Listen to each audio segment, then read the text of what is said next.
The nurse cared for a blind elderly woman. One day she arrived earlier and was shocked by what the old woman's son did to her. The sun had not yet fully risen when Martha arrived at the villa mansion. Her hesitant steps stopped in front of the imposing gates as she adjusted the strap of her bag on her shoulder, trying to ignore the weight of the unease that consumed her. Before she could ring the bell, a muffled scream cut through the morning silence. "Please, son, don't do this!" The anguished voice echoed from one of the upper windows. Martha felt her blood freeze in her veins. "Help me, Virgencita," she whispered, making the sign of the cross as her hands trembled.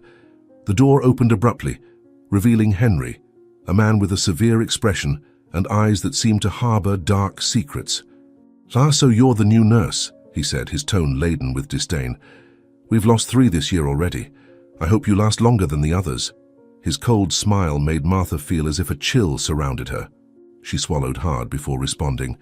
"I'm Martha, and I intend to take good care of Mrs. Nora no matter what happens."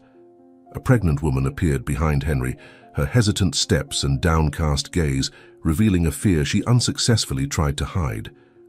"This is Lydia, my wife," Henry introduced her without looking at her. Lydia briefly raised her eyes, meeting Martha's, and in that brief moment, a silent message of despair seemed to pass between them. "Welcome," Lydia whispered, her hands instinctively protecting her belly. I hope you know what you're doing." "Come in," Henry ordered, "and remember, in this house, there are matters that are none of your business." The last nurse who poked her nose where she shouldn't. He left the sentence hanging, but the threat was as clear as crystal. It was then that Isabelle descended the stairs, her presence bringing a brief moment of relief to the suffocating tension. "Welcome, Miss Jenkins," said Isabelle, her eyes revealing deep concern. This house harbors secrets that need to come to light. My sister needs more than just medical care." Henry shot Isabelle a sharp look. "Be careful with your words, Aunt. You know very well what happens to those who try to interfere in our family's affairs." Isabelle lifted her chin defiantly. "Yes, I know. Just as I know that one day you will have to answer for everything you've done, Henry. God sees and hears everything. No one can hide from him." The ensuing silence was interrupted by the arrival of Donna Nora, leaning on her cane. Her time-worn face carried scars deeper than the visible ones. "Mother," Henry shot coldly, "you insist on walking alone? Do you want to fall again?" Nora raised her face, her blind eyes seeming to see beyond appearances. "The falls that hurt me the most, son, are not the ones that leave marks on the body, but the ones that destroy the soul." The tension in the air grew even thicker after Nora's words. Henry advanced towards his mother, his heavy steps echoing through the hall like distant thunder. "You talk too much for someone who depends so much on others," he snarled, grabbing Nora's arm forcefully. It was then that Martha, moved by a protective impulse, stepped forward. "Please, Mr. Villa, let me help Donna Nora. That's what I'm here for." Isabelle took advantage of Martha's intervention to approach her sister. "Nora is right, Henry. Ever since your father died in that accident, you've changed. What happened to that boy who used to kiss his mother's hands every morning?" Isabelle's words made Lydia let out a muffled sob, her hands trembling as she caressed her prominent belly. "Please, let's not talk about that now," she pleaded, casting a frightened look at her husband. Henry released his mother's arm abruptly, turning to face Isabelle. "You have no right to talk about my father, not after everything you did. Not after trying to turn his mind against me." His voice thundered through the hall, making Lydia shrink even more. "Get out of this house now, or I swear you'll regret being born a Villa." "Son," Nora's voice trembled, "your anger is consuming you like a poison. Ever since your father died, ever since the will." Before she could finish, Henry interrupted her with a shout. "Enough. You lost the right to talk about inheritance when you decided to change everything behind our backs. This house is mine now, and everyone here will learn to respect that." Before being practically pushed out, Isabelle managed to approach Martha and whisper in her ear, "Protect my sister, girl. There are things happening in this house that even the dead cannot forgive. My brother-in-law's accident, it wasn't an accident. And Nora, she didn't go blind from illness. Be careful. The walls have ears, and Henry has eyes in every corner." The chill that ran through Martha's body was like a warning from fate. She watched Lydia hurry up the stairs, one protective hand over her belly, while Henry remained in the hall, his dominating presence filling the environment with a silent threat. "Now, nurse," he said, his falsely cordial tone barely hiding the underlying threat. "I'll show you to my mother's room. And remember, too much curiosity can be fatal in this house." Martha followed Henry up the stairs, each step seeming to lead her deeper into a mystery that was beginning to reveal itself as much darker than she had imagined. Isabelle's words echoed in her mind like an omen as she watched Henry's rigid back in front of her. "My God," she prayed silently, "give me strength to uncover the truth and protect those who need help in this house." Upon arriving at Nora's room, Martha found the elderly woman sitting on the edge of the bed, her trembling fingers gently passing over an ancient rosary. The atmosphere was heavy with shadows, even with the morning light trying to penetrate through the heavy velvet curtains. Henry remained at the door, his watchful eyes following every movement of the nurse. "You have 15 minutes to examine her. After that, I want a full report on her condition," he ordered, his voice cutting through the air like a razor. "A proper diagnosis requires more time, Mr. Villa," Martha responded, gathering courage she didn't know she possessed. "Furthermore, I will need privacy with your mother to—" Henry interrupted her with a dry, threatening laugh. "Privacy? There is no such thing in this house, Miss Jenkins. My mother has already caused too much trouble with her moments of privacy." He approached Nora, placing a heavy hand on her shoulder. "Isn't that right, Mother? Like that night when you decided to rewrite the will." Nora shuddered under her son's touch, but her voice came out surprisingly firm. "Every decision I made was for the good of the family, Henry. If your father were alive—" Her words were cut off by a tighter grip on her shoulder. "But he's not, is he? And we know exactly why." The veiled threat in Henry's voice made Martha shiver. That's when Lydia appeared at the door, her pale face marked by recent tears. "Henry, please. The doctor called. He needs to speak with you about the baby's tests." Her voice trembled as she mentioned the child, and Martha noticed how her hands instinctively protected her belly. Something in her gaze seemed to scream for help. Henry released his mother's shoulder abruptly. "Take care of her," he ordered Martha. "But remember, anything suspicious she says or does, I want to know immediately." Before leaving, he leaned over Nora. "And you, Mother. Don't forget our agreement. Your blindness could get much worse if your tongue remains loose." As soon as Henry left, Nora let out a stifled sob. Martha quickly approached, noticing for the first time the purple bruises on the elderly woman's arms. "Mrs. Nora," she whispered, "these injuries, they're not from falls, are they?"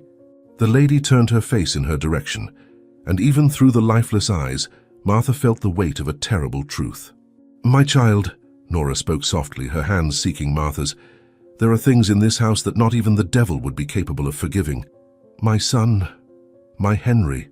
Since his father's death, he has turned into something a mother cannot recognize.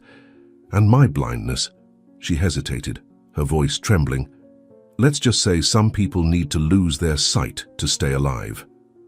Martha felt her heart tighten as she witnessed Nora's silent suffering. The bruises on the elderly woman's arms told a story that went far beyond simple household accidents. Each purple mark was like a page from a horror book that this family tried to hide. The nurse could no longer pretend not to see what was happening, and even knowing she could lose her job or worse, she decided to confront the situation. "Mrs. Nora, I can no longer pretend I don't see what's going on," Martha began, her voice shaking with contained emotion. "These injuries, the way your son treats you, this is criminal. He needs to be arrested. No one has the right to do this to their own mother. It's inhumane, it's—" She was interrupted by an anguished scream that echoed through the room. "Arrested, no!" Nora's voice came loaded with a despair that only a mother could understand. "Please don't say that. He is my son, my boy." Her hands were shaking violently as she gripped the rosary between her fingers. "You don't understand, Martha. No one understands. Henry, he wasn't always like this. After his father died, something changed inside him, as if a shadow had taken over his soul." Martha knelt before the elderly woman, taking her hands in hers. "But Mrs. Nora, you can't keep living like this. These injuries, this constant fear." The nurse stopped speaking when she saw tears streaming from her patient's sightless eyes. Let's talk about something else, please, Nora begged, trying to force a smile that looked more like a mask of pain. Tell me about you, Martha. Do you have a family? Are you married? The abrupt change of subject was a silent plea to end that topic, but it also revealed the deep fear that consumed her. At that moment, Lydia entered the room, silently closing the door behind her. Her face was marked by recent tears, and her hands trembled as she caressed her prominent belly. "Mrs. Nora," she whispered, "I brought you some tea." But her eyes told another story, a story of shared fear and painful secrets. "Lydia, mi hija." Nora extended her hand in the direction of her daughter-in-law's voice. "Come, sit here with us. How is my grandchild?" There was a tenderness in her voice that contrasted painfully with the oppressive atmosphere of the mansion. "Hamotuatim, he's fine," Lydia replied, her voice choked. "But sometimes I'm so afraid." She sat on the edge of the bed, and Martha noticed how her hands trembled as she placed the teacup on the nightstand. "Afraid that he will grow up in this house, afraid that he will see—" "Shh," Nora interrupted her gently. "We should not speak of such things. The walls—" She did not complete the sentence, but it was not necessary. Isabelle's warning echoed in Martha's mind. The walls have ears. Martha observed the two women united in their silent fear and felt a determination grow in her chest. I need to step out for a moment," she announced, rising. "There are some medications I need to get to help with these injuries." Nora's face contorted in panic. "No, please, there's no need. I've already said they were just accidents. You know how us old folks are. We get hurt easily." Her voice trembled, revealing the fear behind the rehearsed words. "But Donna Nora," Martha insisted gently, "as your nurse I cannot ignore." "I said no." Nora's voice came out louder than intended, startling even Lydia. "Please, Martha. Some things need to stay as they are, for everyone's sake." Her hands sought the nurse's, grasping them with surprising strength. "Promise you won't do anything, promise." The desperation in the elderly woman's voice was palpable, and Martha felt her heart break a little more. How could a mother so fiercely defend someone who hurt her? How could maternal love be so strong as to accept such suffering? It was then that heavy footsteps in the hallway made the three women freeze. Lydia quickly stood up, her protective hands over her belly, while Nora straightened up in bed, trying to erase any sign of disturbance from her face. Henry entered the room like a menacing shadow, his dark eyes sweeping the scene before him. "What kind of gathering is this?" His voice was soft, but laced with veiled threat. "Lydia, shouldn't you be resting? And you, nurse? I thought you were here to care for my mother, not for coffee hour. We were just—" Lydia began, but her voice died under her husband's cutting gaze. "I was explaining to Donna Nora about the medications she needs to take," Martha intervened, keeping her voice steady despite the fear coursing through her veins. "And now I need to step out to get some ointments for these injuries." Henry approached slowly like a predator circling its prey. "Injuries? What injuries?" His smile did not reach his eyes. "My mother is perfectly fine. Isn't that right, Mother?" "Yes, son," Nora answered automatically, her voice small and submissive. "I'm fine, just a little tired." Martha felt the urgency to leave, to find Isabelle, to do something to help these women trapped in a web of fear and violence. "Excuse me," she said, heading for the door. "I really need to get some medications." "Of course," Henry replied, his smile now more menacing. "But remember, Miss Jenkins, some things that happen in this house must remain within these walls. For everyone's sake." As she left the room, Martha could feel the weight of Henry's gaze on her back.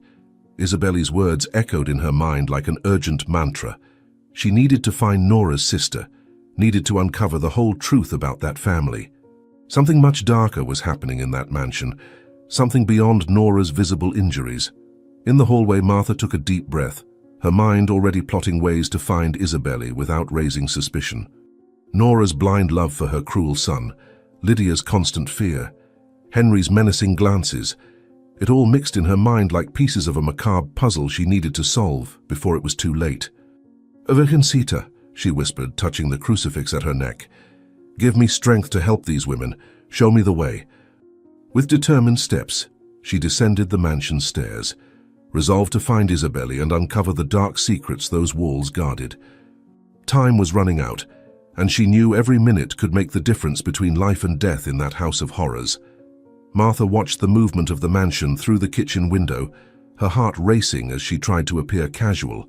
She had already noticed that Dolores, the oldest cook in the house, always carried a small notebook in her apron pocket, where she wrote down important phone numbers. The nurse approached her, feigning interest in a calming tea recipe for Nora. Her hands trembled slightly as she helped the elderly cook sort the herbs, seeking the right moment to ask the question that could change everything.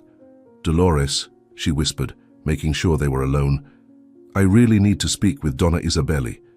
It's about a special medication for her sister. Do you have her number?" The hallway leading to the back exit was deserted when Martha finally got the number. Her hands were shaking so much she almost dropped the phone as she dialed. On the other end of the line, Isabelli's voice sounded tense and low. "Diga?" Martha took a deep breath before answering, aware of the weight of every word. "Donna Isabelli, it's me. Martha, your sister's nurse. We need to talk. It's urgent." There was a charged moment of silence before Isabelli responded, "At the Church of Our Lady in an hour. Come alone and don't tell anyone." The sun was beginning to set when Martha climbed the church steps, the elongated shadows dancing on the walls like silent omens. The interior was nearly empty, except for a solitary figure kneeling before the altar, her hands joined in fervent prayer. Isabelli seemed to have aged years since the last time Martha saw her. "Most Holy Virgin," she murmured, "protect those who seek the truth. Protect my dear sister." The candles flickered, casting restless shadows on the walls as Martha approached. Isabelli turned at the sound of her footsteps, and her eyes were brimmed with unshed tears. "My child," her voice trembled, "I knew this day would come. Ever since I saw the bruises on my sister, ever since I realized what Henry was doing." She paused, looking around nervously. "Terrible things are happening in that house, things the devil himself would not forgive." Isabelli gripped Martha's hands tightly, pulling her to a bench further away from the altar. The smell of incense hung in the air as the orange glow of the sunset cut through the stained glass windows, painting mysterious shadows on their faces. "What happened to my sister? To Nora?" Isabelli swallowed hard, her voice thick with emotion. "It wasn't an accident, dear. I saw everything that night. I saw what my nephew did, what he's capable of doing." Martha felt a chill run down her spine as Isabelli began to speak of the night that changed everything. "Eduardo, my brother-in-law, found out something about Henry, something terrible in the company's books." Isabelli's hands trembled as she opened her purse, searching for something. "That night I was visiting Nora. I heard screams coming from the office. When I reached the door..." Her voice failed, tears now running freely down her wrinkled face. Henry was there with Eduardo, and there was a syringe in his hand. The silence of the church was broken only by the distant sound of bells announcing the Ave Maria. "Donna Isabelli," Martha whispered, leaning closer. "Donna Nora's blindness. What really happened?" Isabelli squeezed her eyes shut tightly, as if the memory was too painful to bear. "My sister. Her blindness is not what it seems. That same night, after Eduardo..." Her voice trailed off into a stifled sob. The shadows seemed to deepen around them as Isabelli continued her revelation. Henry found out she had seen something she shouldn't have. So he... Suddenly, Isabelli stopped, her eyes widening in terror. A metallic sound echoed through the nave of the church, making them both start. Someone is watching us," Isabelli whispered, her face as pale as wax. Isabelli tried to stand, but her legs failed her. Her fingers gripped Martha's arm with surprising strength. "The injuries, they're not accidents. Henry, he..." Her breathing became labored, and she clutched at her chest. I can't." Martha held her as she began to slip off the bench, screaming for help. "Someone help me, please." The race to the taxi was a blur of frantic motion. Martha cradled Isabelli in her arms, feeling the elderly woman's body grow heavier with each passing second. The driver, an older man with a rosary hanging from the rearview mirror, sped through the cobblestone streets while murmuring prayers. "Hold on, Donna Isabelli," Martha pleaded, noticing how shallow the woman's breathing had become. "We need to know the truth. Nora needs you." Isabelli's eyes fluttered open briefly, her lips moving with difficulty. Save my sister." The imposing Hospital San Lucas loomed ahead as night fell, its fluorescent lights casting ghostly shadows. The emergency crew rushed the gurney through the sterile white corridors while Martha tried to keep up, her legs shaking. "She was telling me something important," she explained to the attending physician, her voice trembling. "She just suddenly took ill." Dr. Rodriguez, a middle-aged woman with compassionate eyes, listened intently as she checked Isabelli's vitals. "It seems like a massive heart attack." The minutes ticked by like hours in the emergency room. Martha watched through the glass as the medical team worked feverishly over Isabelli's still form. Her fingers clutched the envelope she had rescued from the old woman's purse, feeling its weight as if it were filled with lead. Isabelli's unfinished words echoed in her mind. Henry was in the office with Eduardo when... What had she witnessed on that fateful night? The shrill, unbroken tone of the cardiac monitor cut through the air like a knife. Dr. Rodriguez attempted resuscitation for 20 minutes before yielding to the inevitable. "Time of death, 7:45 p.m., she announced, her professional tone barely concealing a note of sadness. Martha felt her legs give way, sliding down the wall to the floor. Isabelli's final words, "Save Nora," now seemed a testament, a mission that could not be ignored. It was during the preparation of the body that Martha noticed something strange. Seizing a moment when the attending nurse stepped out to retrieve paperwork, she leaned in close to Isabelli. Her years of nursing experience made her realize it immediately. A small red mark on the neck, almost imperceptible, like an insect bite. But Martha knew this was no ordinary bite. Her hands trembled as she examined the mark more closely. "Dios mío," she whispered to herself. This was no heart attack. It was something far more sinister. Dr. Rodriguez returned wearing a grave expression, clutching a clipboard. "Señorita Quijada, I need you to sign some documents as a witness." She paused, studying Martha's face intently. "It's curious. In all my years of medicine, I've never seen a heart attack manifest quite like this." Martha felt her heart rate quicken, but kept her face neutral. "What do you mean, doctor?" The physician shook her head slightly. "Probably nothing. Sometimes we doctors see mysteries where there are only natural tragedies." Martha's phone buzzed. It was a message from Henry. "Heard my aunt took ill. On my way to the hospital." Martha felt a chill run down her spine. How did he already know? She hadn't told anyone yet. Her hands clutched the purse holding the envelope while her mind raced. Isabelli had said Henry was in the office with Eduardo when something happened. Now she was dead, with a suspicious mark on her neck moments before revealing a terrible secret. "Santa Virgen," she prayed silently, "protect me from what's to come." The night had already fallen completely when Martha heard Henry's authoritative voice in the hallway. She quickly took a picture of the mark on Isabelli's neck with her cell phone and covered the body with the sheet. Her heart was beating so hard that it seemed it would explode. Isabelli's last words echoed in her mind. "Save Nora." Now with the envelope in her possession and the photo of the suspicious mark, Martha knew she was in the middle of something much bigger and more dangerous than she could have imagined. "Don't worry, Mrs. Isabelli," she whispered to the covered body. "I won't rest until I find out the whole truth." Martha straightened her posture when Henry entered the room, his dominating presence filling the environment like a threatening shadow. She watched his reaction closely upon seeing his aunt's covered body. There was no genuine surprise on his face, only a well-rehearsed mask of grief. "How did you know Mrs. Isabelli was here?" Martha asked, trying to keep her voice steady. No one but the medical team knew yet. Henry adjusted his expensive jacket as he replied with a cold smile, "I have an acquaintance who works here at the hospital. He warned me as soon as he recognized my aunt being rushed in." The silence that followed was thick like fog. Martha noticed how Henry's eyes swept the room. "What a coincidence to find you here, nurse," he said, his voice soft but laced with veiled threat. "Shouldn't you be caring for my mother at this moment?" Martha felt her hands sweat, but kept her gaze steady. "Mrs. Isabelli fell ill at the church. I was there praying when it happened." She noticed a muscle twitch in his face. "The church? And just what were you two doing there?" The tension in the air was palpable when Dr. Rodriguez returned with more documents. Henry immediately changed his demeanor, transforming into the grieving nephew. "What a terrible tragedy," he declared, his voice now choked with emotion that did not reach his eyes. "My poor aunt. She always had such a frail heart." Martha had to contain a shiver at hearing the word heart coming from his lips. The mark on Isabelle's neck seemed to burn in her memory. As Henry conversed with the doctor about bureaucratic procedures, Martha took the opportunity to quickly email herself the photo she had taken of the mark. Her hands trembled slightly as she typed, "Evidence, Isabelle, possible injection." She knew she needed to create a trail, something that could be found in case. She didn't want to complete that thought. "I'll take care of everything for the funeral."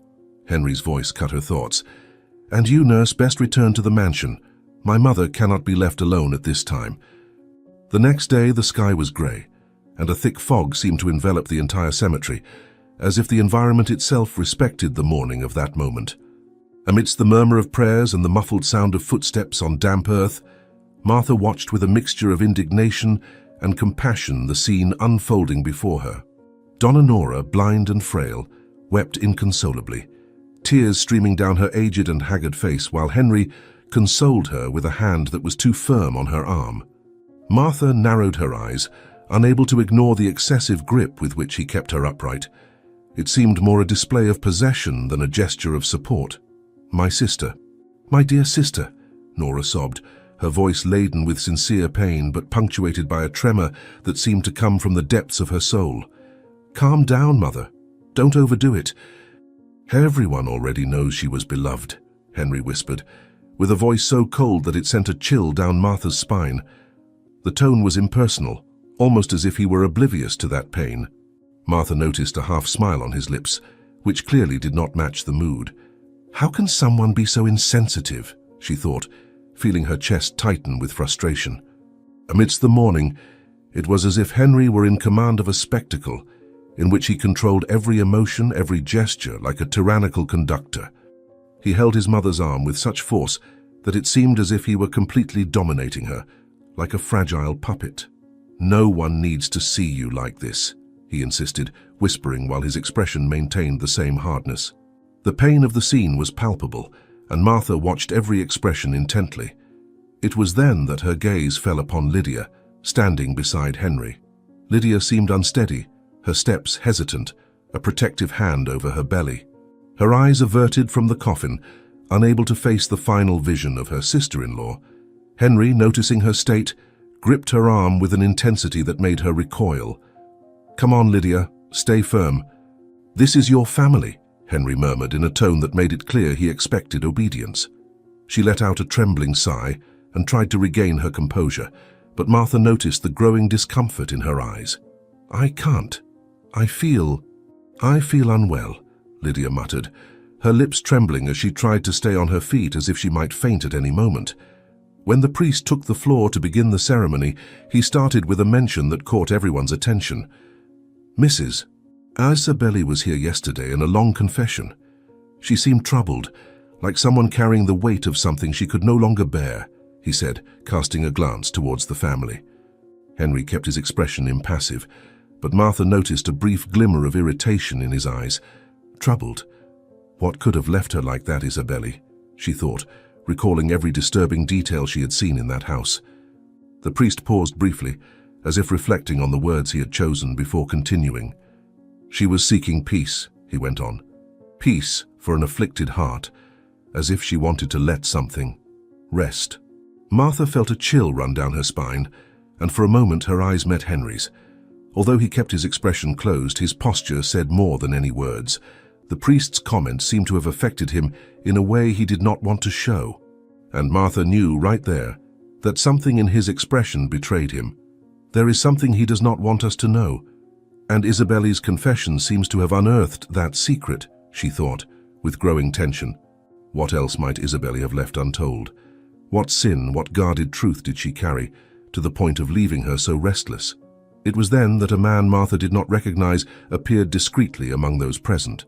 He watched the ceremony with a somber demeanor, and Martha noticed the way he cast careful glances towards Henry.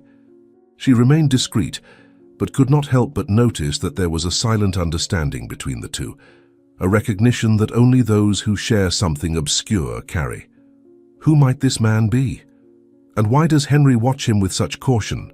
Martha thought, feeling that his presence only amplified the mystery surrounding that family. With every exchange of glances, a part of the truth seemed to bury itself even deeper. In the midst of the ceremony, Nora began to sob softly, her murmurs interspersed with almost inaudible laments. Martha approached her and held her hand, trying to give her some consolation. Nora gripped Martha's fingers tightly, her cold and trembling hand contrasting with the pressure she imparted. In a muffled whisper, she leaned in and said something that made Martha's blood run cold. She knew too much. "My poor Isabelle," Nora said.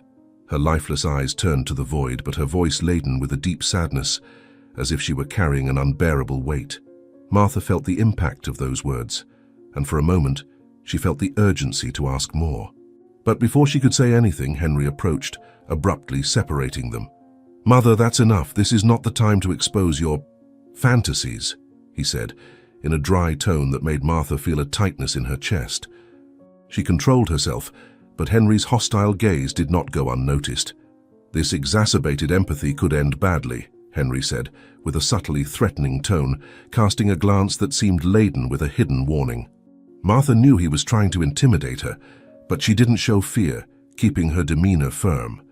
As the prayers continued, Martha felt her mind simmering with questions, each one more intense than the other. This whole environment, charged with pain and mystery, only increased her determination to get to the bottom of the matter. Looking at the coffin, Martha made a silent promise. "Don't worry, Isabelle. I will find out myself what they tried to silence, for you and for whoever else is trapped in this family." After the ceremony, as the coffin was slowly lowered into the grave, Martha noticed that her purse was heavier than she remembered. Puzzled, she discreetly opened it and found a crumpled note. The phrase written on the paper made her heart race. Isabelle wasn't the first. "Be careful what you search for, nurse." Night enveloped the villa mansion in a dense and heavy darkness, and the silent corridors seemed colder and more oppressive after the funeral. The house, which had always been intimidating, now seemed to hide threats in every corner, as if it had a life of its own. Martha waited patiently for everyone to retire so she could execute her plan. With light and careful steps, she made her way to the old study, whose door creaked open as if protesting against the intrusion. The environment, filled with the scent of wood and old books, emanated a weight of history that was intimidating. It was as if, within those walls, all the secrets of the Villars family were hidden, waiting to be unearthed. "Today I will unravel part of this truth for Isabelle," thought Martha, feeling her heart race. The penumbra of the study was illuminated only by the faint moonlight that invaded the space through the heavy curtains. Martha quickly searched the room, her eyes examining every detail until they stopped on a large portrait that dominated one of the walls. Eduardo Villars, Henry's deceased father, was portrayed there with a serious, almost impenetrable expression. There was a gravity in his gaze, something that seemed to project authority and rigidity. Martha approached slowly, feeling that this portrait could be more than just a tribute. "Will you, Eduardo, know what is happening to your family now?" she murmured, touching the frame of the portrait with caution. Carefully, she tried to move the portrait, hoping that it would hide something. It was heavy, and at the first touch it didn't budge, but she persisted. When she finally managed to displace it a little, she heard footsteps coming from the corridor, which made her freeze. Her heart raced, and she quickly hid behind a curtain, holding her breath. The silence was broken by the sound of a muffled cry, and peeking through the curtain, she saw Lydia enter the study. She was visibly trembling, and tears streamed down her face as she caressed her belly. Lydia sobbed, alone in that study that seemed to be a prison of dark secrets. From her position, Martha could feel the woman's pain, and she was overcome by a wave of compassion. "What has this poor woman done to live with a man like Henry?" she thought, watching Lydia in silence. Henry slammed the study door shut with a bang that reverberated through the walls, and Martha, hidden behind the curtain, could feel the tension in the air increase. He crossed his arms, looking at Lydia with a cold contempt that seemed to cut off any hope she had of finding compassion in her husband. "Enough melodrama, Lydia. This incessant crying is starting to tire me," he said in a harsh tone, almost as if he were reprimanding a child. The coldness in his words made each of Lydia's tears seem like an annoyance to him, an inconvenience in his calculated and controlled life. Lydia raised her face, her eyes red and her face wet with tears, but it was the look of someone who had surpassed the limits of fear and was now surrendered to a mixture of pain and hatred. "Why are you doing this to me, Henry? To our child?" She placed a protective hand over her belly, her voice trembling but laden with a desperate determination. "This baby. He is innocent. He did not ask to come into this world surrounded by lies, by manipulation, by fear." The last word came out as a painful whisper, and Martha could see that Lydia was in tatters. Henry let out a dry and cold laugh, advancing towards her with controlled steps, like a predator circling its prey. "This baby? Is that what you think, Lydia? That this child was part of my plans? That I wanted to see my projects being sabotaged by this creature?" His voice dripped with contempt, and each word seemed like a stab in Lydia, who recoiled a little with each syllable as if his words were as sharp as blades. Martha, watching, felt her heart tighten and her hands tremble as she saw the coldness with which Henry spoke about his own child.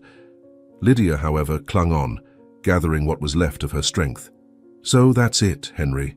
All those years, all that promise of a family, and all you wanted was a pawn to manipulate?"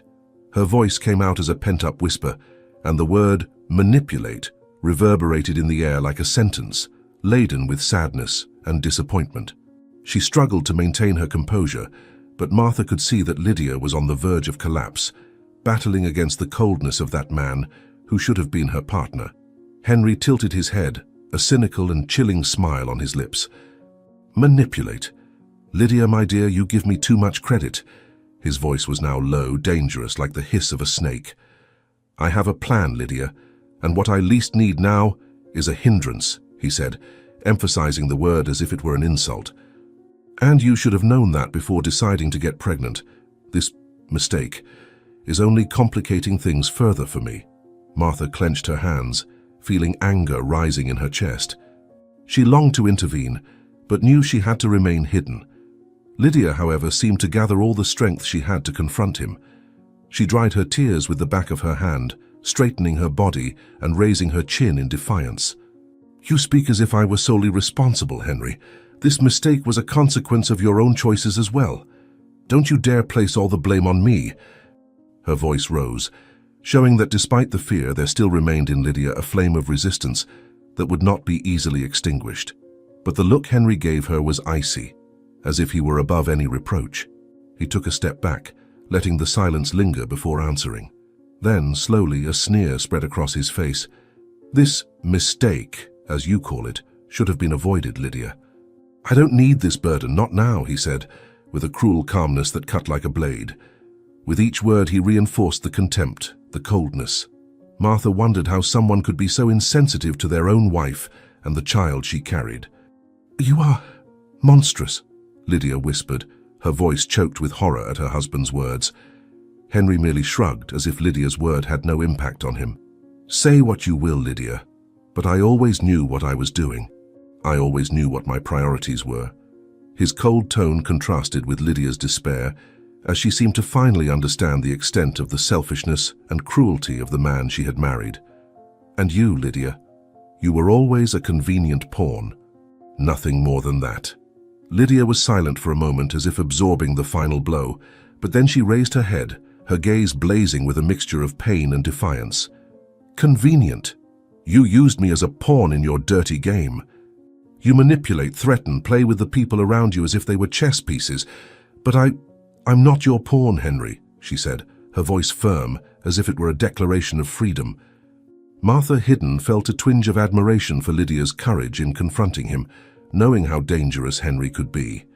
Henry let out a light laugh, almost amused by what he considered a futile resistance. "Don't be so dramatic, Lydia. You knew exactly what you were getting into from the start," he said, his voice icy and laced with sarcasm.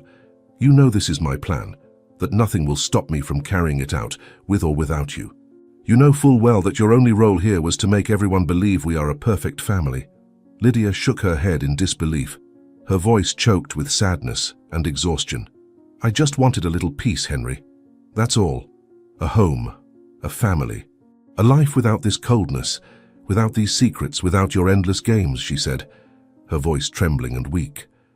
Martha could see that Lydia was destroyed, trapped in a marriage where she was just a shadow of her former self. Henry's response was immediate, without a trace of hesitation or empathy. Peace? Family? Lydia, I gave you what you wanted. All you had to do was follow my plan without questioning, without crying, without complicating everything with useless sentimentality. He fired back, his gaze sharp, cutting. But you chose to complicate things, Lydia. And I don't tolerate complications. A heavy silence settled between them, and Henry's words echoed through the office, making it clear that there was no room for redemption or understanding. Lydia averted her gaze, unable to look at him, as if each word was a reminder of all she had lost by his side. Martha, hidden behind the curtain, felt the weight of the situation, the growing fear that consumed Lydia and Henry's unwavering cruelty. What kind of plan is this? And what will he be capable of to carry it out? She thought, her heart racing. Henry, sensing the impact of his words, took a few steps towards the door, as if ready to end the discussion. But before leaving, he issued one final warning to Lydia, his tone serious and threatening. You can cry all you want, Lydia. You can imagine you're a victim. But remember one thing, no one, absolutely no one, is above this plan. Not you, not anyone in this house, he said, with a calculated calm that carried an implicit threat, like an irrevocable sentence. When Lydia left the office, dejected and defeated, Martha thought she could finally come out of her hiding place and escape unseen. But, to her surprise, Henry turned towards the door and locked it, trapping Martha inside the office. I'll be back soon to take care of another problem, he muttered, before disappearing down the hallway, unaware that Martha was there, trapped. As the door closed, Martha heard the solid sound of the key turning in the lock. The final click was like a punch in her stomach, a confirmation that she was trapped. She waited in silence, holding her breath, hoping that perhaps Henry would return or Lydia had left something behind. But silence was all that remained, heavy and suffocating. At first she couldn't move, every muscle in her body seemed frozen, paralyzed by the overwhelming reality that she was locked in there, in the heart of that oppressive environment. No, this can't be happening, Martha murmured to herself, her eyes wide as she tried to find a quick solution. But the office was plunged into darkness, with only the faint glow of the moon seeping through the cracks in the window. Martha approached the door and tried to turn the handle, but the cold feel of the immobile metal was like a sentence. The key was outside, in Henry's hands, and the force of her situation began to crumble upon her.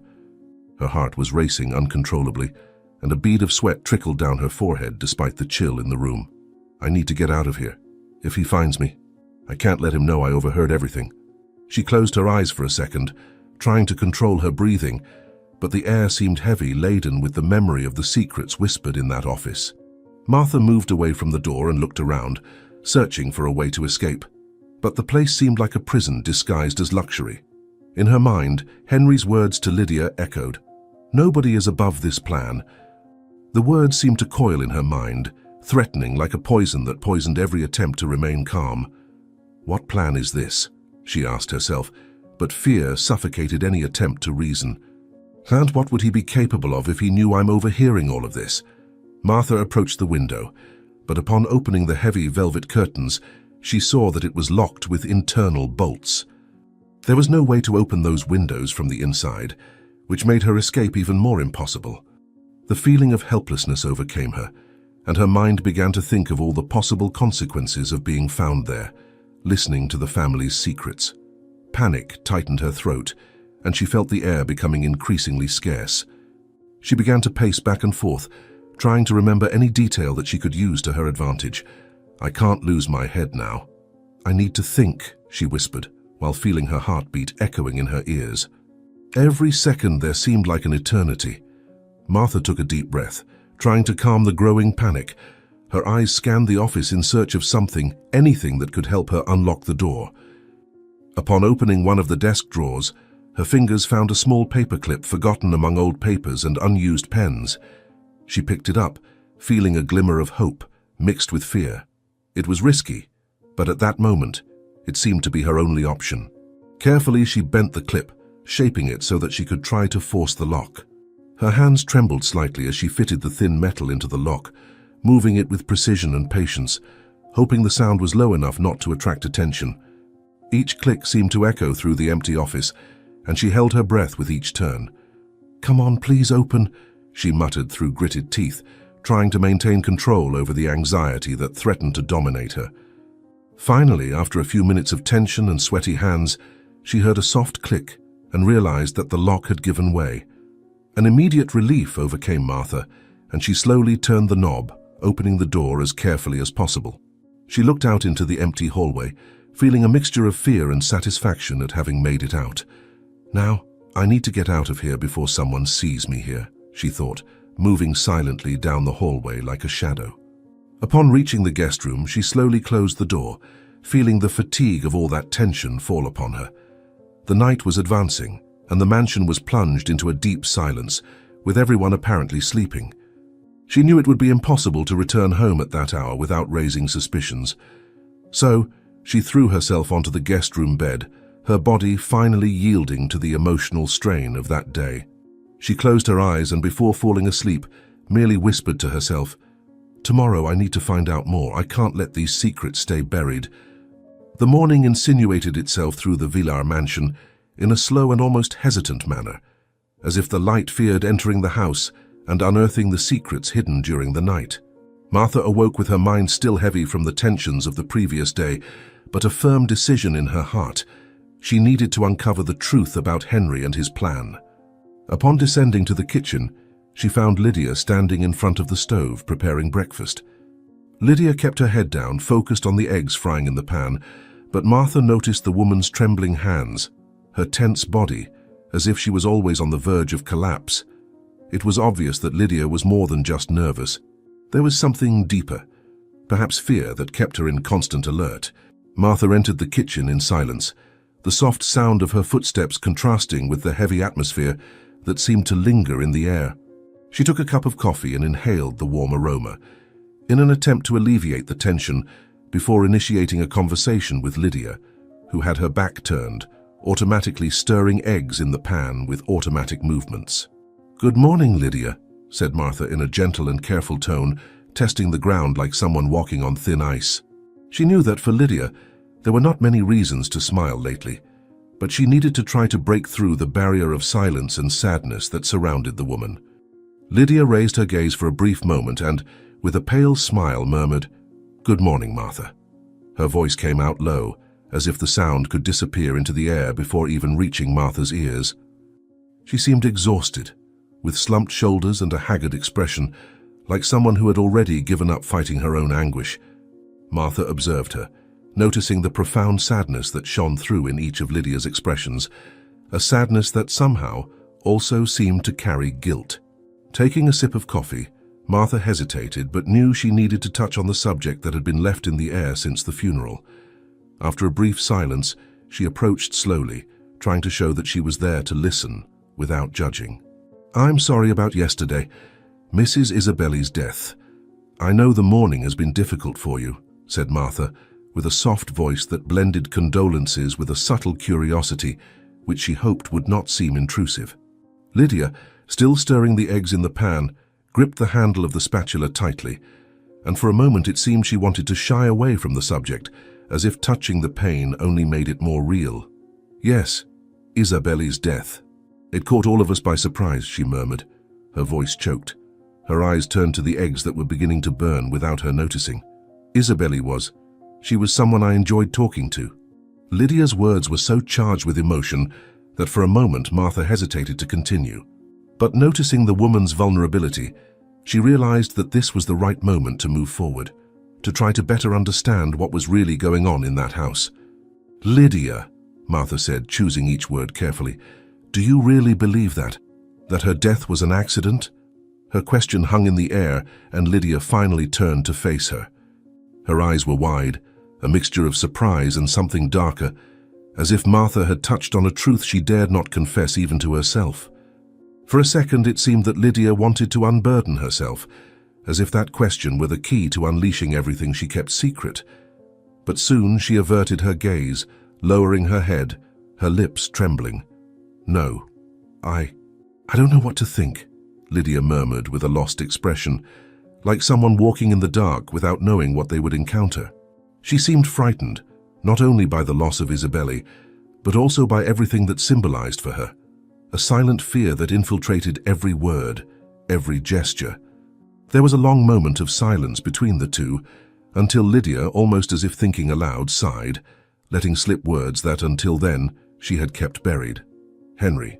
He's not the man he appears to be," she whispered, in a tone so low that she seemed to fear even the walls could hear her. Martha leaned forward slightly, absorbing every syllable as if they were pieces of a puzzle she was desperately trying to solve. "He has an explosive temper. I never know what to expect from him. It's like there's a darkness inside him," Lydia continued, her voice trembling as she held the coffee cup with both hands, as if that simple object could provide her with some security amid the storm of emotions she carried. Martha watched her every move intently, feeling that Lydia was about to reveal something deeper, something that would explain Henry's true character. "Lydia, I realize there's a lot you haven't told yet," Martha said, her voice laden with understanding and support. "You can trust me.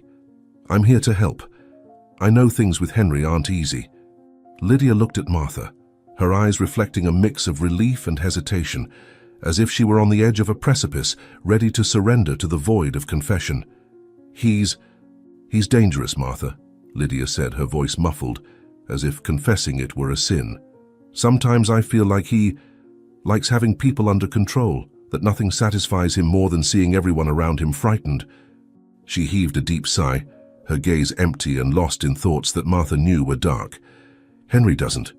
He doesn't love anyone. Not me, not Mother, not even his own son," Lydia whispered, tears welling up in her eyes as she finally released a piece of the truth that was suffocating her. Suddenly, heavy footsteps echoed down the hallway, interrupting the conversation in the kitchen. Martha and Lydia exchanged a brief but tense look before Henry burst through the door.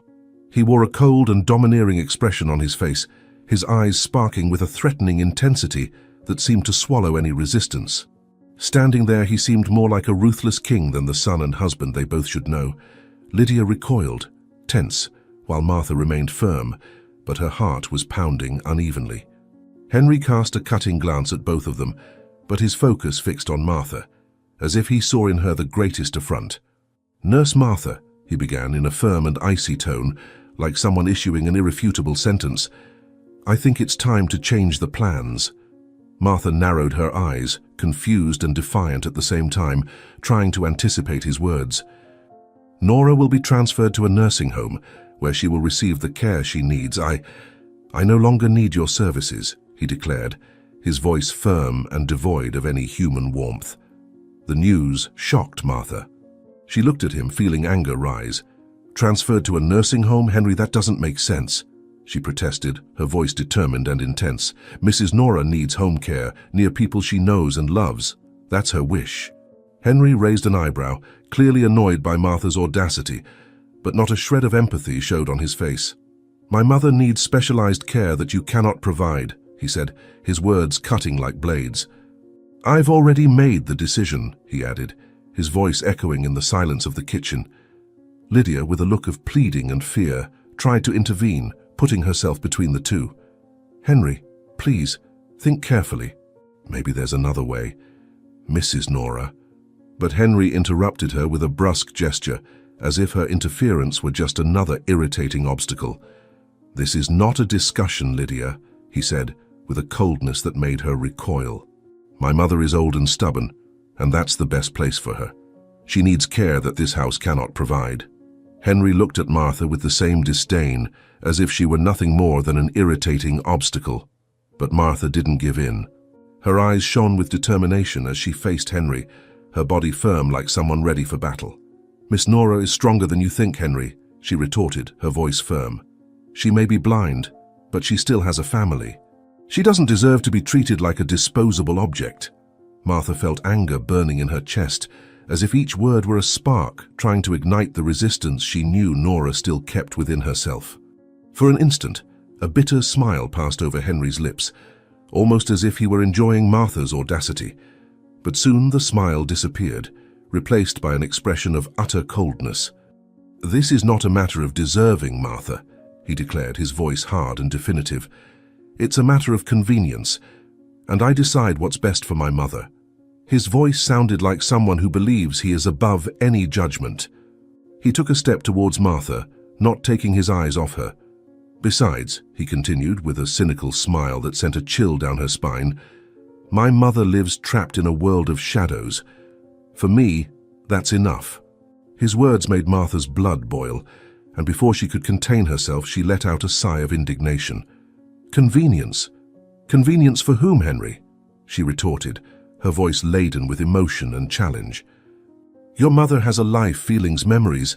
She is a human being, not a burden that you can discard when you find it more convenient. Henry's face hardened, his eyes narrowed in pure disdain, and Lydia, visibly frightened, took a step back, fearing what he would do next. But Martha would not back down, not this time. She knew that what was at stake was more than just her job. It was Nora's dignity and right to live with respect. Henry leaned in slightly, his face just inches from Martha's, and his voice dropped to a threatening, almost hissed tone. I didn't ask for your opinion, Martha, he growled, his eyes sparking with an unspoken threat. My mother is going to the nursing home, and you are no longer needed here. His voice was like the echo of a relentless judge, and Martha felt the weight of his decision, but also the determination to keep fighting. She could not, would not, let him control everything his way. Before Martha could protest again, a desperate scream echoed from upstairs, breaking the heavy silence that had settled in the kitchen. It was Nora's voice, pleading, filled with a despair that sent a chill through Martha's body. Please, don't take me away, don't. Let me stay here, fuck you for God's sake. Her voice seemed to pierce through the walls and stairs, filling the room with a real and palpable fear. Nora's desperate scream echoed through the hallways like the lament of someone on the brink of utter despair. Martha, Lydia, and Henry rushed upstairs, their steps reverberating like the beats of an ominous drum. When they reached the bedroom, the sight before them was a blow to Martha's heart. Miss Nora, kneeling beside the bed, clutching her cane with both hands, her face turned towards the ceiling, pleading as if her words could touch something beyond the cold walls of the mansion. Please, please don't take me away. Nora's voice was a cry of desperation, tears streaming down her time-worn face, and she seemed more fragile than ever. I just want to stay here, in my home. This house that saw me being born, that saw me become a wife, a mother. It's all I have left, Henry. Her trembling voice reached Martha like a plea for help, and she immediately stepped forward, kneeling beside Nora. Miss Nora, I'm here, Martha murmured softly, her hand resting on the elderly woman's who still clutched the cane with a strength that belied her frailty. I promise I won't let anything happen. You're not alone. Those words sounded comforting, but Henry's threatening presence soon dissipated the momentary calm they provided. Henry crossed his arms, his expression one of complete coldness as he watched the scene. His eyes moved from Martha to his mother, with a disturbing indifference as if he were immune to the suffering before him. This is best for everyone, Mother, he declared, his voice firm and insensitive.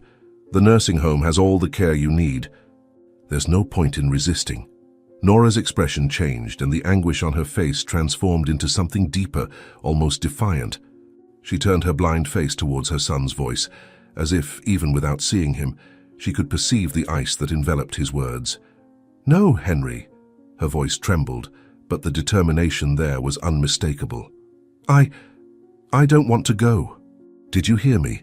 This is my home. Here I lived with your father, here I saw you take your first steps. This is where my life happened, and this is where I want to stay. Henry's response was a sigh of impatience, his shoulders relaxing in a gesture of someone who cared little about what he had just heard. He looked at her with an expression of boredom, as if his mother's words were just a trivial annoyance. Mom, don't make this more difficult than it needs to be. This is what I've decided, he retorted, his tone cutting and definitive, like someone who has already closed the subject. Lydia, observing the scene with wide eyes of anguish, took a step forward, placing herself beside her mother-in-law. She cast a pleading look at Henry, her voice hesitant but laden with emotion. Henry, perhaps we could think of another solution. She has ties to this house, to everything here. Do we really need this? Lydia's plea was filled with a helpless sadness, and her body seemed to recoil from her husband, as if she knew he was incapable of compassion. Henry, perhaps it's better to wait, suggested Martha, her voice laden with a forced calm, but the determination was visible in her eyes.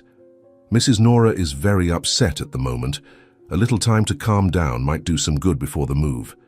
Her voice trembled, but it was a tremor of courage, not fear, as if she were willing to resist as much as possible for the elderly woman. Lydia added, "The nurse Martha is right. Let's wait for Mrs. Nora to calm down." But Henry ignored her, turning to Martha with an expression of pure disdain, as if she were responsible for instilling in his mother and wife a futile resistance. "The nurse is here to obey, not to interfere in family decisions," he blurted out, his cold gaze piercing Martha with a frightening intensity. It was as if each word were a calculated stab, a way of reminding her of her place. Martha felt her blood boil, but she knew that a direct confrontation now would only make things worse.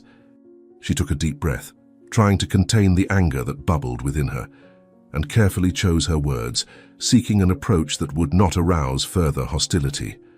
Nora heard those words as if they were a death sentence. She extended her trembling hand towards Martha, gripping it with a strength that seemed disproportionate to the frailty of her body. "Don't let me go, Martha. I beg you." Her voice broke in a sob and she pulled the nurse closer, as if she were her last hope. "My son, he wants to lock me away, to erase me as if I were a burden. But I am his mother. I am part of this house. Please help me." Martha nodded firmly, her gaze directed at Henry as a silent challenge. "Mrs. Nora, I promise I will be by your side no matter what. I won't let anything happen against your will." Martha's words sounded like a solemn promise, and Nora, though trembling, found in them a spark of comfort.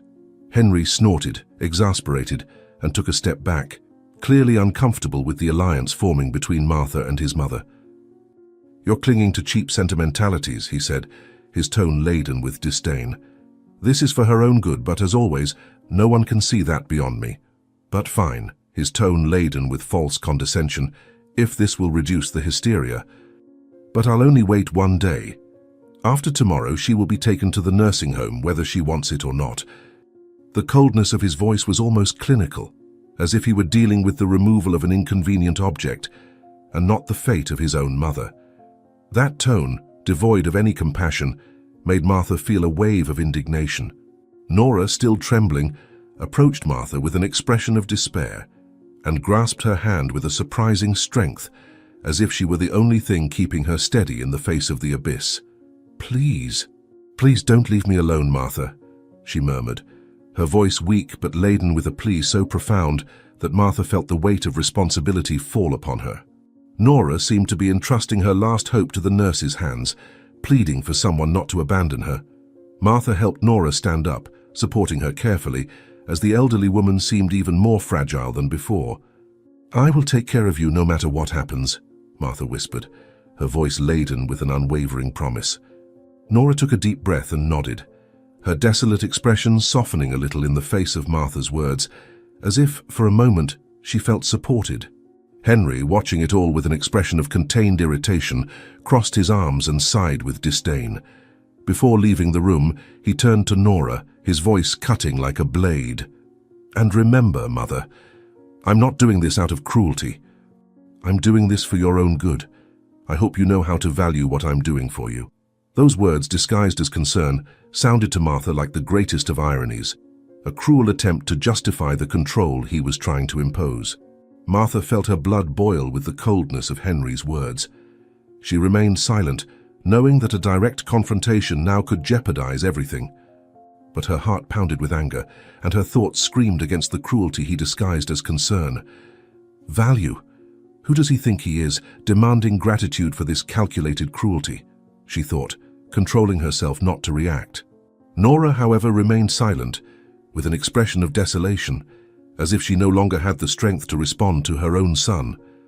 As soon as Henry left the room, Lydia let out a trembling sigh of relief, and finally the tension she had been holding seemed to give way. She approached Martha and Nora, her eyes still watery, but now there was a new determination on her face. "We need to think of something," Lydia murmured, her voice low but charged with an urgency Martha had not heard before. "I can't let him take her to the nursing home. This is a death sentence for her." Martha nodded, feeling strengthened by the alliance forming between her and Lydia. "We have one day, Lydia," she said, her voice firm and resolute. "Let's find a way to stop him from taking her." The day was just dawning when Martha arrived at the villa mansion, the sky tinged with a greyish hue that seemed to foreshadow the tension of that moment. She didn't usually arrive so early, but something inside her pulsed with urgency, as if she knew that day would be crucial for Nora's fate. As she entered the house, the heavy silence enveloped her, and she moved through the corridors with light steps toward Nora's room, where she knew she would find the elderly woman in a fragile state. As she approached the door, however, a muffled sound caught her attention, a growing murmur that soon transformed into raised words charged with anger. Martha's heart raced, and she approached the door, hearing Henry's voice loud and cold filling the environment. She couldn't help but peer through the crack, and the scene unfolding before her eyes left her paralyzed. There in the middle of the room was Henry, his face distorted with fury as he gripped Nora's shoulders with violent force. Her mother, blind and vulnerable, was sitting on the bed, cowering as if trying to protect herself from the son who should love her. Henry's screams echoed through the room, harsh and cutting words that seemed to poison the air. "You're going to sign these papers, Mother," Henry roared, his voice full of a coldness that turned each word into a sentence.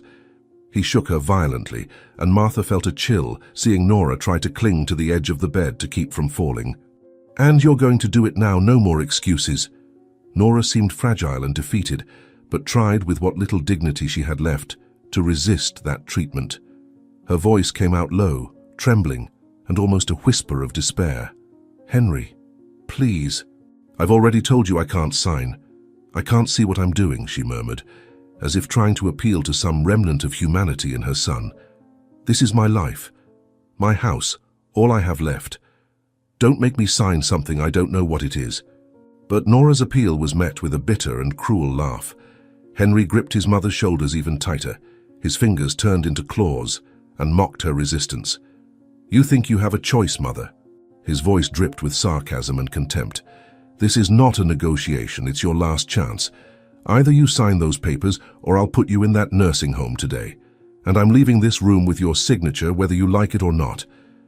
Martha felt her blood run cold at the brutality of the threat, but at the same time, she felt a silent and intense rage grow within her.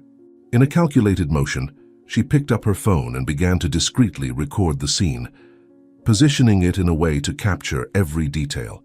She needed evidence, something that could protect Nora and reveal Henry's true face. In the room, Nora tried to argue, but her voice seemed to wither in the face of her son's aggression. "Henry, this is the home where I built my life, where your father and I raised you. Here is my story, everything that belongs to me." Her voice was laden with pain, but also with an almost desperate appeal, as if she still believed that deep down that cold and cruel man could remember the family affection. Henry merely shook his mother again, his patience clearly running out. "Do you think that matters now, Mother?" He laughed with disdain, his eyes fixed on her with a threatening glint. "This is about control, and I won't let you complicate things any further. Sign the papers and do as I'm telling you." He roughly placed the documents in her hands, but Nora, although frail, pushed the papers away with a gesture that demonstrated an unexpected strength. "No, Henry, I can't. I can't sign something I can't see. It's like signing my own sentence."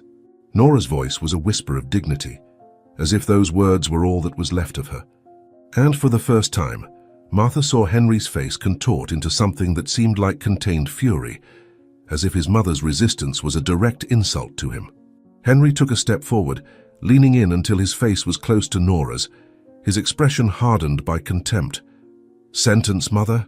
he said, his voice low and threatening. "Maybe you should think twice before defying me. Maybe you should remember what happened to my father and to your sister, Isabelle." Nora's face froze, tears streaming down her cheeks. Her expression of pain was unbearable to watch, and Martha almost let out a gasp of indignation. But she kept steady, filming every detail, every word. "Henry, what are you saying? What did you do to your father? To Isabelle?" Nora murmured, her voice broken and choked with horror. The shock left her breathless, as if Henry's words were a revelation she had already suspected but never wanted to believe. You did something to them, didn't you?" She trembled, but there was a firmness in her voice that Martha had never seen before, an unwavering desire to know the truth. Henry leaned in even closer, his face inches from hers, his eyes as cold as ice. "What do you think, Mother?" His voice was almost a whisper, but laden with deep malice. "Do you think they just left by chance? Do you think things simply happen?" He smiled, a smile full of secrets and veiled threats. "My father had his own ideas, just like you. And Aunt Isabelle. Well, she was a curious one, always sticking her nose where it didn't belong." With each word, Nora seemed to unravel a little more, as if the weight of the truth was finally crashing down upon her. "Henry, how could you? They were your family, your blood." Her voice was a lament, but also an accusation, a desperate plea. "How can someone destroy their own family just for power?"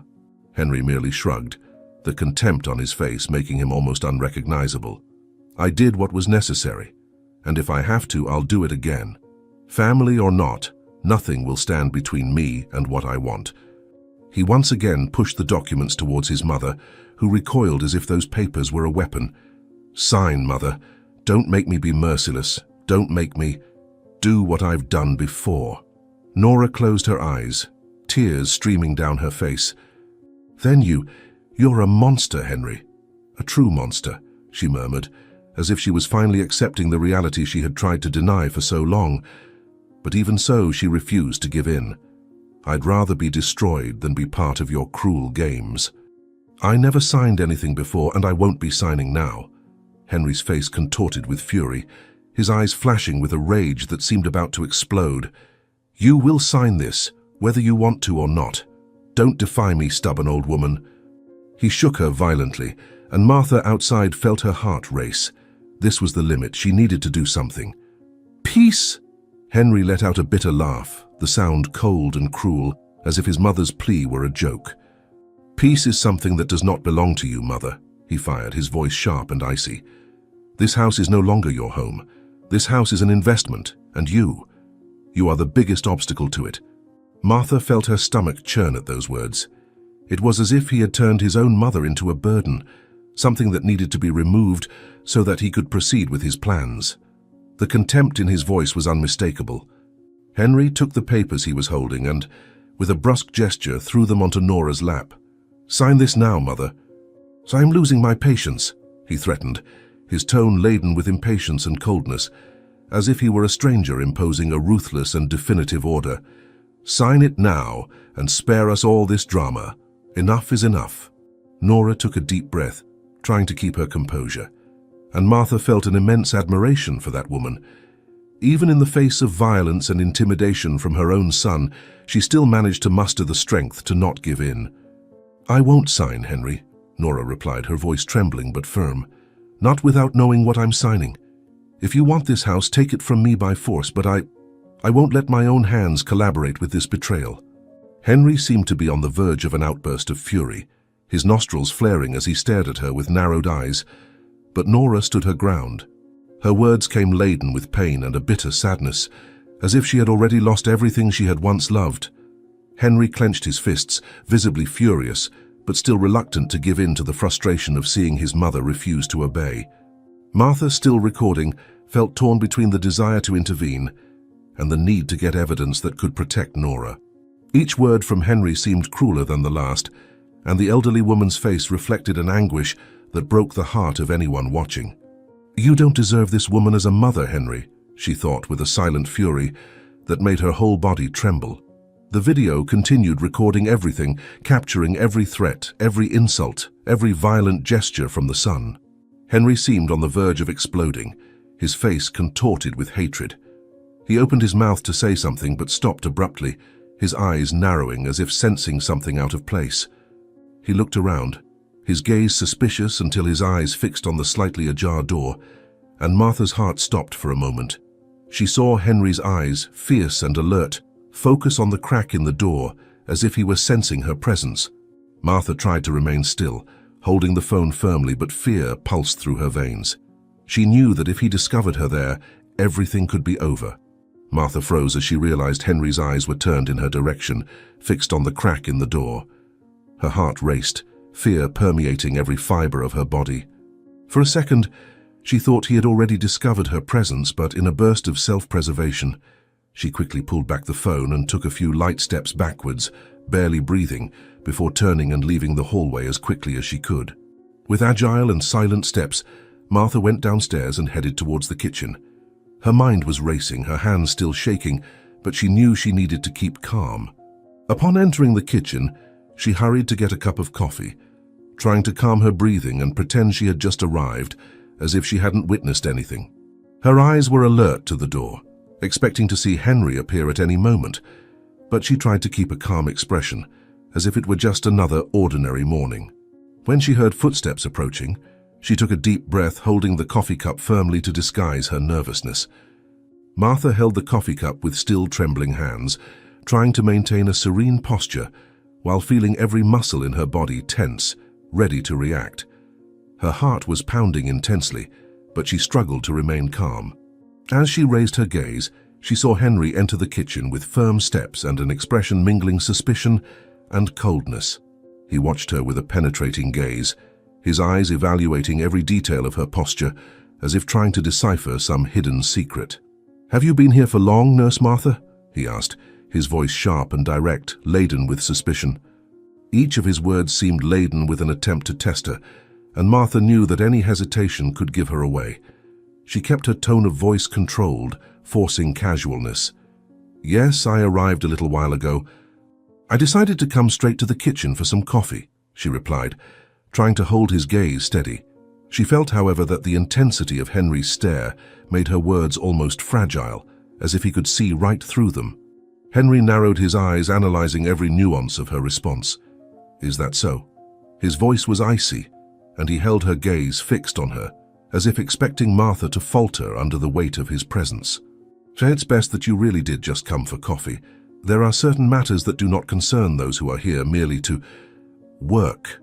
The words came laden with irony, and Martha felt the air in the kitchen become even more oppressive. Before she could respond, Lydia entered the kitchen, her countenance laden with apprehension. She looked from Henry to Martha, instantly perceiving the tension in the air. Like someone entering a storm, Lydia hesitated for a moment before finally advancing, casting a questioning glance at her husband. But Henry merely turned his attention to the two of them, his eyes as cold as blades as he firmly announced, "Tomorrow my mother will be taken to the asylum. I expect you both to enjoy the time to say goodbye and prepare." There is no further discussion about this. The words fell like a sentence, each syllable sharp as a knife. Martha and Lydia exchanged a heavy glance, as if they both knew this was a decisive battle. Henry, perceiving the exchange of glances, arched an eyebrow, clearly suspicious that something more was being plotted there. "I hope there will be no resistance," he added, his threatening tone leaving no room for doubt. "I know you both like sentimentality, but my decision is final."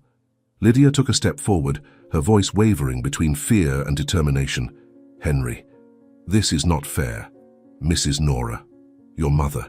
"She doesn't want to go," she murmured, her eyes pleading, but he merely laughed, a humorless laugh full of coldness. "Fair?" Henry scoffed, crossing his arms. "Fair is doing what is necessary. And I'm not interested in justifications or sentimental laments. My mother will be cared for by professionals, and that's what matters." Martha felt indignation burn in her chest, but she restrained herself, keeping her tone controlled. "We will say goodbye, yes, Mr. Henry," she said, the words laden with a calm that masked the revolt within her. "But know that a mother never abandons her child, and perhaps one day you will miss that love when it is too late." The tone was calm, but the weight of the words was undeniable. Henry stared at her for a few seconds, as if he were processing those words, until a cold and disdainful smile appeared on his lips. "Perhaps I will, perhaps not," he said with a shrug. "But in the end, feelings are irrelevant when it comes to maintaining order and ensuring what is rightfully mine." With that, he turned his back and left the kitchen without looking back. As soon as he disappeared down the corridor, Lydia let out a trembling sigh, approaching Martha. There was a desperate anguish on her face, an expression of someone who feels cornered and powerless.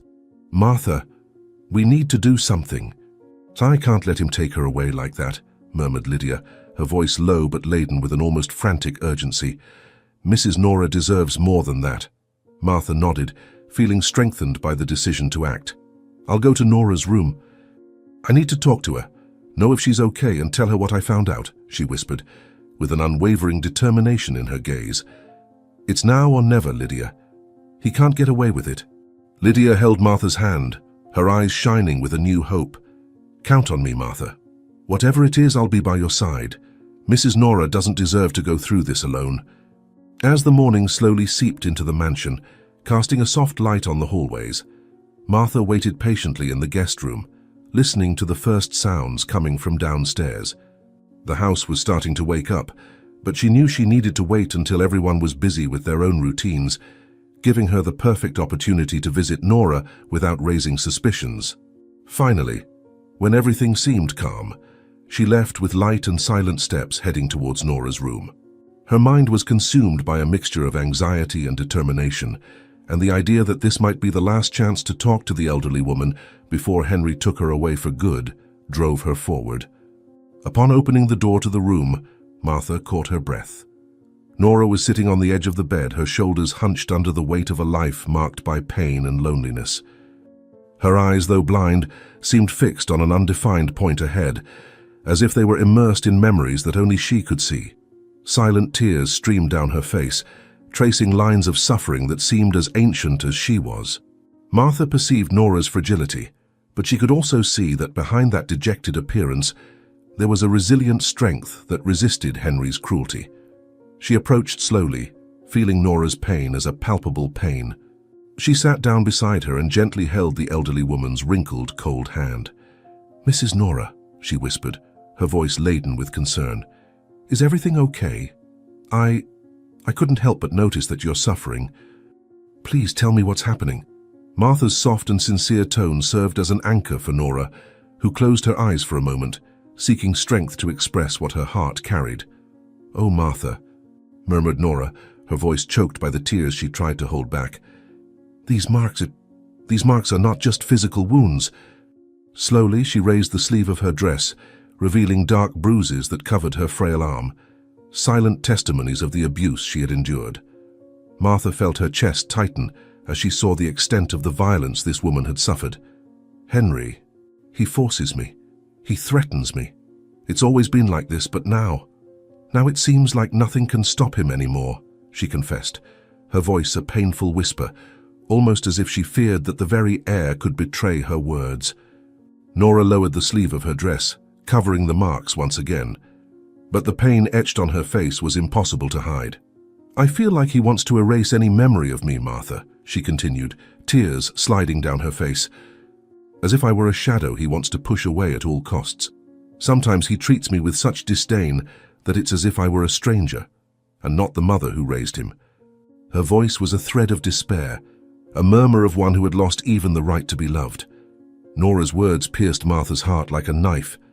She squeezed the elderly woman's hand tighter, as if that simple gesture could protect her from all of Henry's cruelty. "Mrs. Nora, I saw what he did. I witnessed it and recorded it on my cell phone," Martha revealed, her words coming out low but laden with a determination that surprised even herself. "He won't get away with it this time." Each syllable carried a promise of protection and justice, something Nora had never expected to feel again. Nora's eyes widened, an expression of shock and hope mingling on her face. You recorded it?" she murmured, her voice almost a whisper.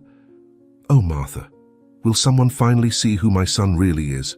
It was as if a small flame of hope had ignited in her voice, something she had not dared to feel for a long time. Martha nodded, holding her hand affectionately. "Yes, Mrs. Nora, I'll do everything in my power to ensure you no longer have to fear that man. This video could be our evidence, our defense," she whispered, trying to convey strength to the woman who had been abandoned by her own family. The words seemed to give Nora a new energy, as if she were finally glimpsing the possibility of freeing herself from her son's tyranny. But before they could continue the conversation, the sound of firm, slow footsteps began to echo down the hallway, interrupting the moment. Martha and Nora grew nervous, and Martha quickly tucked her cell phone into her pocket, trying to calm her breathing while whispering to Nora, "Stay calm, Mrs. Nora. I'm here with you." The door opened, and Henry entered the room. His countenance had transformed into a mask of feigned concern, his eyes assuming an expression of false sweetness. "Mother, what's happening here?" he asked, his voice syrupy, as if he were the most devoted and attentive son. Martha suppressed the urge to confront him immediately and remained calm, merely whispering back to Nora, "Don't worry, I'm here." Henry directed his gaze towards Martha, his evaluative eyes seeming to scrutinize every detail, as if searching for something out of the ordinary. There was a threatening glint in his eyes, a silent warning that he suspected something. "Martha," he began, his tone subtly menacing, "I didn't know you were here. It's morning and I expected my mother to be resting." Martha took a deep breath, maintaining her composure, and replied softly, but without lowering her gaze. "I just came to see if Mrs. Nora was all right since tomorrow. Well, tomorrow will be a difficult day for her." Her voice was controlled, but each word carried a veiled intent of resistance, as if she wanted him to know that her loyalty lay with Nora and not with him. Henry evinced a cold smile, which stopped at his lips without touching his eyes, a smile that only conveyed irony. "I find your dedication admirable, Martha," he said, stretching out the words with a tone of scorn he didn't disguise. "But you must remember one important thing. Certain decisions are not up to you. Tomorrow my mother will be where she needs to be, away from here." He sighed, as if stating something inevitable. "There's nothing that can change that, understood?" Feeling her son's cutting coldness, Nora squeezed Martha's hand with surprising strength, and her voice came out low but filled with contained emotion. "Henry, you don't understand. This house is everything to me," she replied, trying to make him understand the importance of that home. "Here are the memories of my life, your childhood, our past. And Martha is here to give me the support that you, as my son, should offer, but don't." Her words were a plea mixed with a bitter outpouring. Henry laughed, a dry sound devoid of any trace of affection or compassion, as if his mother's speech were a foolish delusion. "Mother, you speak as if this house had any importance to the world, as if it were a sacred temple," he said, rolling his eyes. "But the truth is that it only represents memories, clutter from a time that no longer matters." He paused, his cold eyes fixed on her. "These memories will not prevent me from doing what I must." Martha watched the scene with a racing heart, and containing her anger, she decided to risk one last statement before retreating. "Perhaps to the world this house means nothing, Henry," she said, choosing each word firmly. "But for Mrs. Nora, this house is everything, a piece of her life and history." Her eyes shone with determination, conveying the intensity of her feeling. It's her home, the place where she raised her family, and that deserves to be respected whether you understand it or not. Henry's eyes flashed with restrained resentment, and he leaned slightly forward, his face cold and threatening. Martha's words seemed to provoke him, as if he had been openly challenged. He remained silent for a few moments, observing the two women, his gaze evaluative and distrustful. Finally, he straightened up, letting out a bitter smile. "Well then, say your goodbyes," he said, his voice cutting. "Because tomorrow, Mother, you'll be going to the nursing home, and it's no use insisting." The tension in the mansion seemed to increase by the minute, and Martha felt her heart beating harder after Henry's threats. He seemed determined to show no mercy, intent on keeping his mother, Nora, hostage to his power. Each word uttered by him earlier seemed an irrevocable sentence, but Martha knew she couldn't leave Nora helpless, not after everything she had witnessed. This was not just a struggle over property or a family matter. It was a fight for the life and dignity of a woman who had been victimized by her own son. That same afternoon, as Lydia helped her prepare to leave in secret, the silence between them was dense, loaded with a mutual understanding that dispensed with words. It was a silent alliance, a union of forces that only the urgency of the situation could provide. Lydia, with a pale countenance and deep-set eyes, guided Martha through the dark corridors to a little-used exit, away from Henry's sight. With every step, a dull ache coursed through Lydia's body, but she hid her discomfort leaning against the walls and holding Martha's arm firmly to avoid faltering. "Go quickly, Martha," Lydia whispered, her voice choked as she tried to ignore the growing pain that was beginning to consume her strength. "We need help before he completely destroys what's left of this family." The strength in Lydia's words touched Martha's heart, who knew the situation was urgent and that Lydia was risking her own health to serve justice. Martha nodded, her eyes reflecting a determination she had never felt with such intensity. In a quick gesture, she hid the cell phone with the evidence in her coat pocket, knowing that recording was her best weapon against Henry. "I'll do whatever it takes, Lydia. Go back to the mansion and try to disguise it, but—" "Please take care of yourself," Martha replied, her voice firm but with a slight tremor of concern. The two looked at each other for a moment, and Martha held Lydia's hands tightly as if she wanted to convey courage to both of them.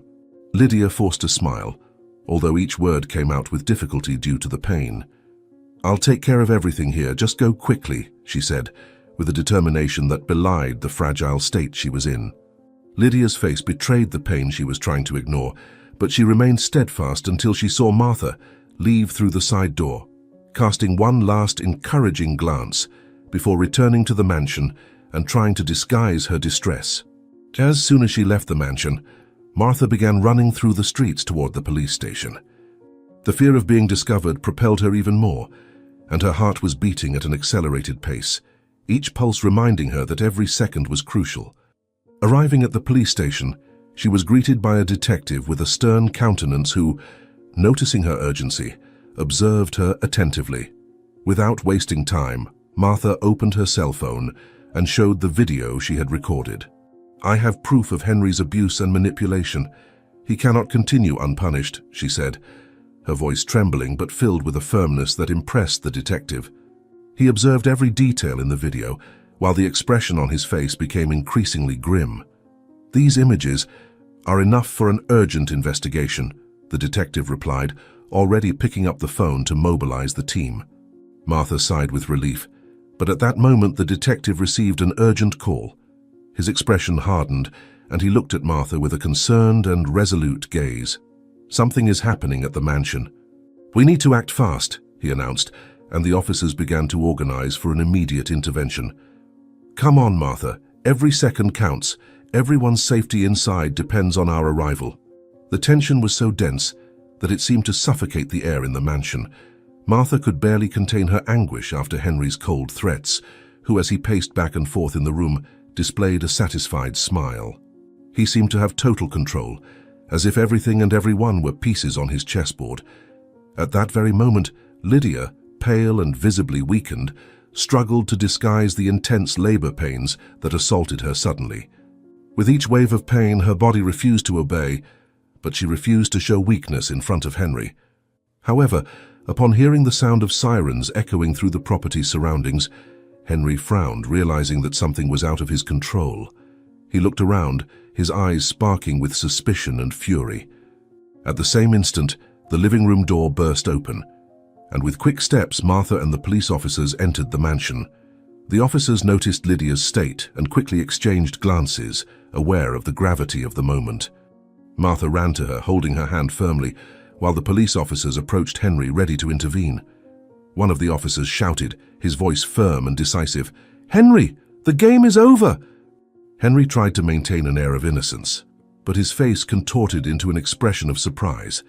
He turned, trying to argue, but Lydia, even with intense pains, raised her gaze and pointed at him with a mixture of contempt and courage. "He killed his own father and ordered my Aunt Isabelle's murder." Lydia's voice was a thread broken by pain, but each word carried the weight of truth and justice she had silently sought for so long. "Greed. It consumed you, Henry. And now everyone will know what you did." Lydia's words resonated like a final verdict.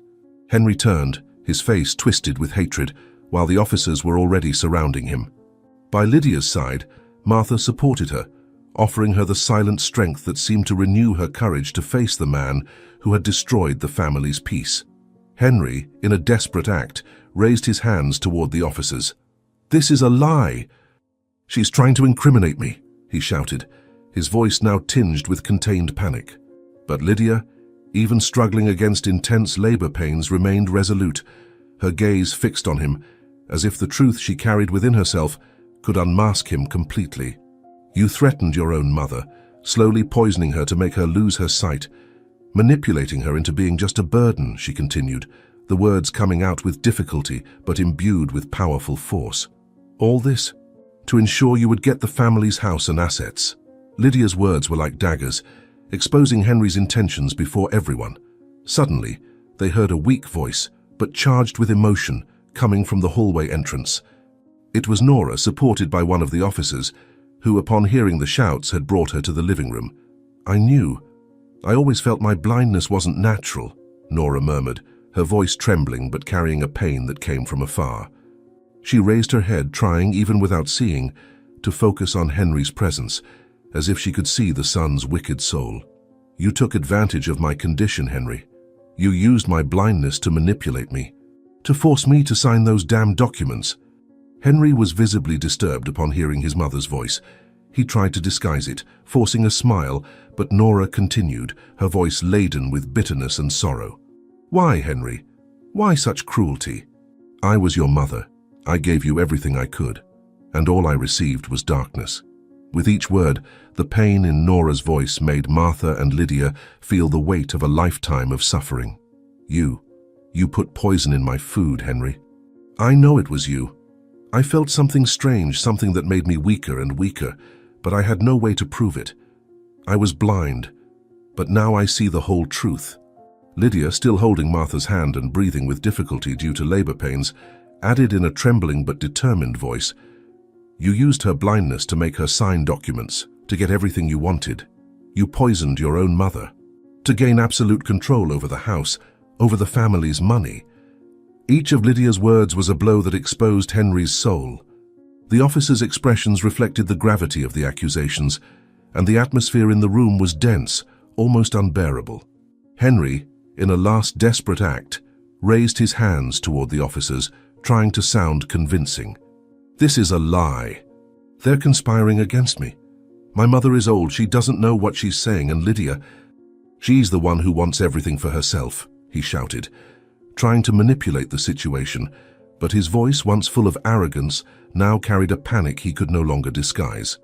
But Lydia, even struggling against intense pains, remained steadfast, her gaze fixed on him, as if the truth she carried could unmask him completely. With every word spoken by Nora and Lydia, Henry's lies crumbled like a house of cards. Nora, still imbued with a strength that surprised everyone, continued, her voice carrying a tone of farewell. "If blindness kept me away from the truth for so long, now I know, Henry. I know you destroyed everything I loved, that you plunged our family into darkness to feed your greed." She raised her hand, trembling, as if trying to touch Henry's face, but soon recoiled, unable to bear the bitter truth she now knew.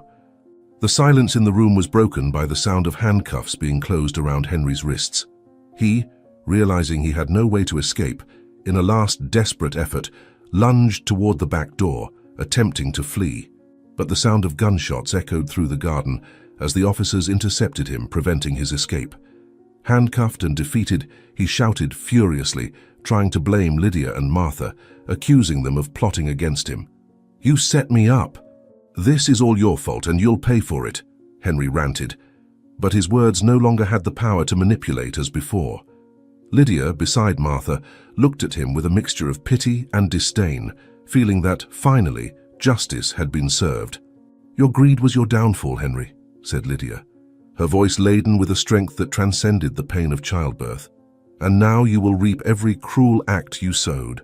Martha, with an expression of determination, stood firm beside Lydia, conveying to her a solid and secure presence, while Lydia breathed deeply, trying to control the pain that advanced relentlessly. Nora, even without seeing, seemed to perceive that the son was being taken away. She approached Martha and Lydia, extending her trembling hand until she found them and squeezed them with a strength that still remained in her heart. "Thank you. Thank you for opening my eyes to the truth," murmured Nora, her voice laden with a sadness mixed with a silent relief. She at last felt free from the darkness that Henry had imposed on her life, not only through physical blindness, but all the lies that had imprisoned her. As Henry was dragged out, Lydia felt a wave of even more intense pain coursing through her body, and she collapsed into Martha's arms, who held her carefully. "Hold on, Lydia. We've already called an ambulance," whispered Martha, her voice trembling with concern, but with a touch of hope that everything would finally come to an end. "Now it's all over, and he'll pay for everything he did. You're not alone anymore." Nora, emotional, caressed Lydia's face, not seeing but knowing that she too could finally breathe in peace. Minutes later, the ambulance arrived, and Lydia was taken to the hospital with Martha's support, who refused to leave her alone at that moment. Nora, now calmer, accompanied the two to the door, feeling a new hope dawning in her heart. On the way to the hospital, the silence between Lydia and Martha was laden with complicity, a union that the dramatic situation had transformed into unbreakable bonds. Martha held Lydia's hand, conveying strength and courage to her, while she breathed deeply, preparing herself to give birth to the daughter who would become the symbol of a new beginning. Some time later, Lydia was taken to the delivery room at the hospital, with Martha by her side, firmly holding her hand. The pains of the contractions were intense, but Lydia's face showed a determination that went beyond suffering. The journey until then had been arduous, and the birth of her daughter represented a new chapter for her, Nora and Martha. As the nurses moved quickly to prepare the environment, Lydia breathed deeply, focusing on the goal of bringing her daughter into the world. Martha remained by Lydia's side, conveying support and words of encouragement. "You can do it, Lydia. We're almost there," she whispered, gently squeezing her friend's hand but firmly enough to show how much she believed in her strength. Lydia looked at Martha with gratitude, her eyes brimming with tears, not only from the pain but from the emotion she felt knowing that finally, the end of all that torment had come. During labor, Lydia alternated between cries of pain and long breaths to regain her breath. Her face was covered in sweat, and each contraction was a reminder of the pains she had faced to get to this point. The doctor, beside the nurses, calmly and precisely guided Lydia. "It's almost there, Lydia. You just need a little more strength," he said, encouraging her, while Lydia held Martha's hands even more firmly. Each of Lydia's pushes was laden with her story, her strength, and the determination to protect her daughter from a future of pain. With one last cry, she put all the energy she had left, and finally, little Emma's cry echoed through the room. Lydia collapsed in relief, her face wet with tears and sweat, while Martha smiled emotionally at seeing the new life that had arrived. The baby was placed in Lydia's arms, and she held her with all the love she had kept in her heart. Emma was the beginning of a different future, free from the dark past. Lydia gently caressed her daughter's little face, feeling the warmth and delicacy of her skin, while Martha watched the scene, her eyes shining with emotion and pride. "She's perfect, Lydia. A true miracle," murmured Martha, her voice choked. Lydia smiled, exhausted but filled with happiness, while looking at Martha and saying in a soft voice, "Emma is our chance for a new beginning, Martha. And I promise nothing will take her away from the light." Emma's presence filled the room with hope, and Lydia felt a peace she hadn't experienced in a long time. After weeks of a new rhythm of life, the Villa mansion was finally enveloped in an atmosphere of peace. Time had brought renewal and healing, and every corner of the house seemed to breathe tranquility. In the dining room, Martha helped Nora settle into her chair, her posture straighter and her countenance showing a health that hadn't been seen in a long time. The lady, now healthier, touched her slender fingers on the surface of the table, as if rediscovering the familiar environment that had been denied her for so long. "It's as if every detail of this house is telling me a forgotten story," murmured Nora, her voice laden with emotion. Martha smiled, moved to see Nora's slow but consistent recovery. She felt a deep gratitude for having witnessed the transformation of that family and for having been a part of it. The next moment, Lydia entered the room with her newborn daughter, Emma, in her arms. She had a glow in her eyes, a relief that circumstances finally allowed. Emma was the symbol of a new beginning, a future without the shadows of the past. "Mother-in-law, look, Emma is ready for dinner," said Lydia, her voice soft as she sat down beside Nora, who extended her trembling hand to touch her granddaughter's delicate face. Nora, moved, caressed Emma's little face, feeling the warmth of that tiny life. "She is so fragile, and yet so strong," she murmured, as if she could feel the intensity of Emma's soul in every touch.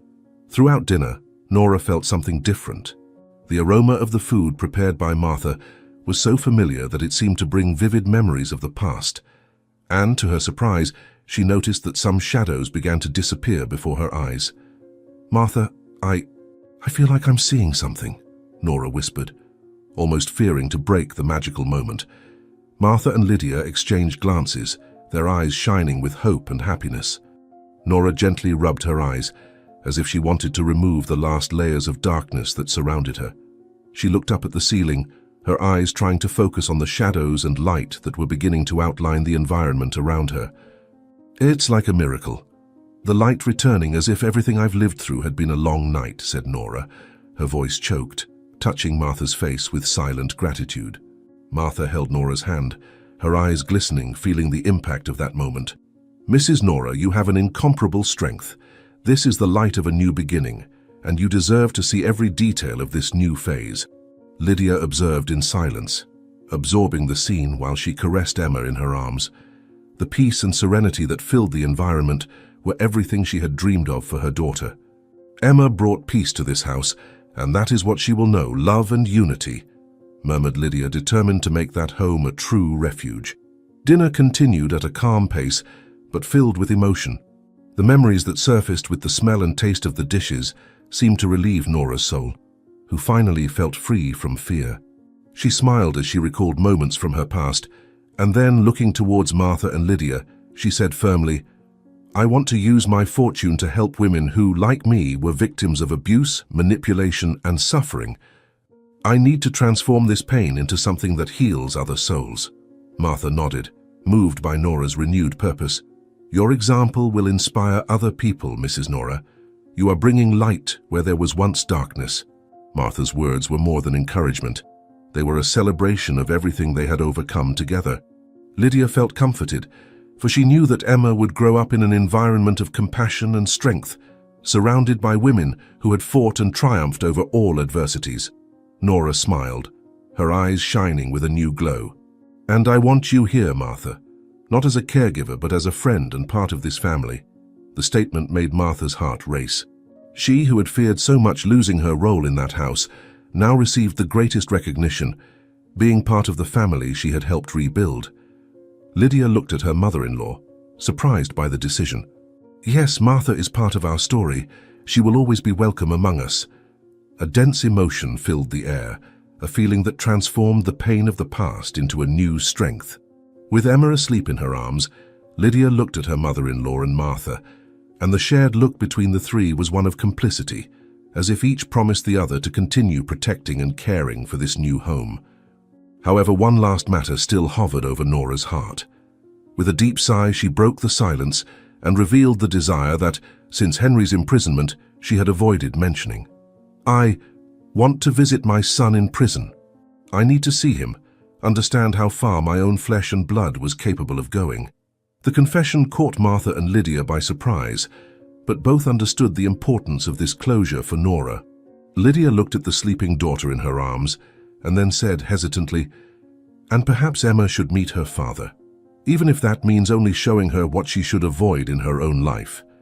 Martha remained silent for a few moments, reflecting on Nora and Lydia's request. She knew that their painful past still needed a kind of closure. "If this is your wish, I will be by both of your sides supporting you," said Martha, with a firm but empathetic voice. For her, that moment marked the closure of a deep wound and the opening of a new cycle. Nora nodded, seeming more resolute. "It's a closure I need, not to forgive him but to free my soul once and for all." With the certainty of the decision made, the three raised their glasses, a silent toast to all they had achieved together. Weeks passed, and the day of the prison visit finally arrived. The atmosphere was tense and laden with conflicting feelings as Nora, Lydia, and little Emma prepared to meet Henry. Each of them carried an invisible burden, a weight that somehow they hoped to alleviate by facing the man who, in one way or another, had marked their lives. The road to the penitentiary seemed endless, and the silence in the car reflected the complexity of what was to come. Lydia held Emma in her arms, her gaze lost in thought, while Nora fixed her face on the horizon, her mind immersed in memories of the past. Upon arriving at the penitentiary, the sight of the bars and high walls seemed to reflect the prison that had kept them emotionally captive for so long. The three were led to a simple visitation room, lit by a cold light that emphasized the rigidity of the environment.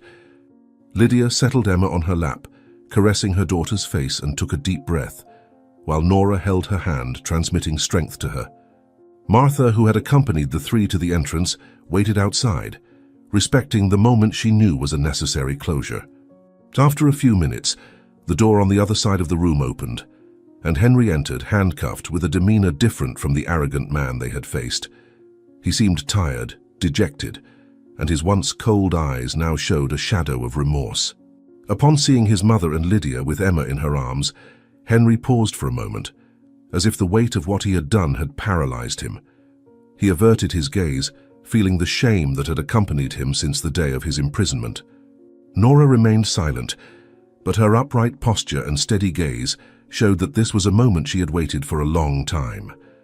The lines of expression on her face told stories of pain and betrayal, but also of resilience and strength. Henry, feeling the weight of his mother's gaze upon him, finally raised his eyes and fixed them on her. The voice came out low, almost a hesitant whisper, breaking the heavy silence. "Mother, I don't know if words are enough to correct what I did. I destroyed our family." He paused, and the guilt seemed to weigh even more heavily on his words. His mother watched his every move with a mixture of pain and expectation. "But seeing you here, and Lydia, with my daughter, I realize how wrong I was." Nora took a deep breath, trying to find the strength that had brought her to that moment. She felt her heart pounding hard, but her expression remained firm. Henry did not dare to look away. "I knew I had done something terrible, but only now, seeing you, can I understand the extent of my cruelty," he continued, his voice choked. "Mother, what I did to you was unforgivable. I took everything from you, even your dignity." The words escaped him with difficulty, and Nora saw for the first time the reflection of shame on her son's face. Lydia watched Henry's every gesture closely, trying to decipher the sincerity behind his words. Her heart was divided between resentment and compassion. Emma, in her lap, seemed oblivious to the tension, her curious little eyes fixed on her father. Henry, unable to look at his daughter, continued, his voice choked. "Lydia, I know I don't deserve forgiveness, but knowing that I will never have the chance to see Emma grow up is a punishment I never imagined." The tone of his voice carried genuine sadness, and Lydia felt a lump in her throat as she held Emma closer. Nora, upon hearing her son's words, moved a little closer, each step laden with a dignity that had been wounded so many times.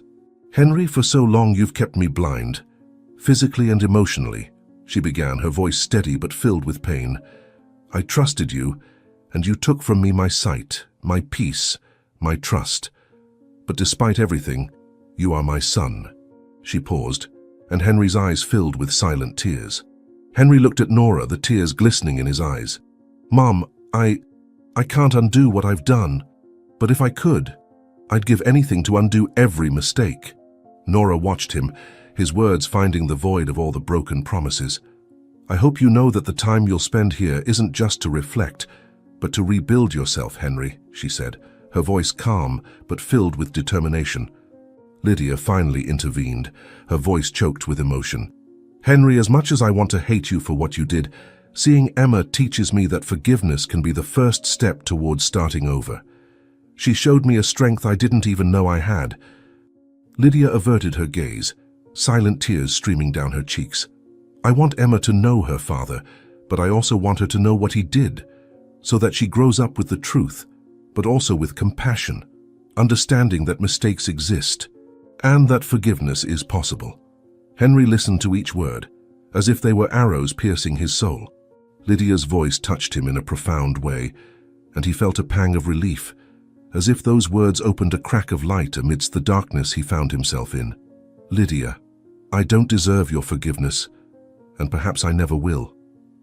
But even so, I thank you. Thank you for giving my daughter a chance to see something good in me." He looked at his daughter in Lydia's arms, his gaze lost in remorse. "I'd give anything to be able to go back and be the father she deserves." Nora, feeling that the moment of closure had finally arrived, took a step forward and reached out to her son, finding his face through her touch, as if she wanted to rediscover the son she had once loved. "Henry, you'll have a lot of time to reflect, and to understand the true meaning of love and responsibility." She took a deep breath, feeling the warmth of her son's skin under her hand, but now without the same trust as before. Use this time to become someone Emma can be proud of, even from a distance. Her words were spoken with a serenity that only forgiveness can provide. Henry, touched by the depth of his mother's words, bowed his head, resting it against her hand. As silent tears streamed down his face. "Mom, forgive me, even though I don't deserve it. You don't need to. But please give me this chance to one day become someone worthy of your love again." His voice was a whisper, almost a lament, as he felt the silent peace of that moment, despite the pain that consumed him. Nora nodded slightly, her voice choked but filled with a calm that she knew only forgiveness could bring. "I've already forgiven you, my son. Now it's up to you to forgive yourself and become someone you can be proud of one day." She gently withdrew her hand, and Henry saw in her a strength he had never known she had. The farewell was marked by a silence filled with unspoken emotions and promises. Lydia held Emma in her arms and, on an impulse, leaned slightly so that the little girl could see her father up close, her curious eyes observing Henry's face. He looked at her with a pain mixed with hope, knowing that Emma was the greatest representation of what he had lost. "Goodbye, Henry. I hope that the time you'll have as used to become the father Emma deserves to meet one day," Lydia said, her voice low but firm. As the three of them rose to leave, Henry followed them with his gaze until they reached the door. The image of his daughter and the two women he had once hurt, transforming into a memory he would carry for the rest of his life. If you enjoyed this story, please like and subscribe to the channel. Your support helps me continue sharing amazing stories every day. Don't miss the next mind-blowing story that's about to appear on your screen. I'm immensely grateful for your support. See you soon.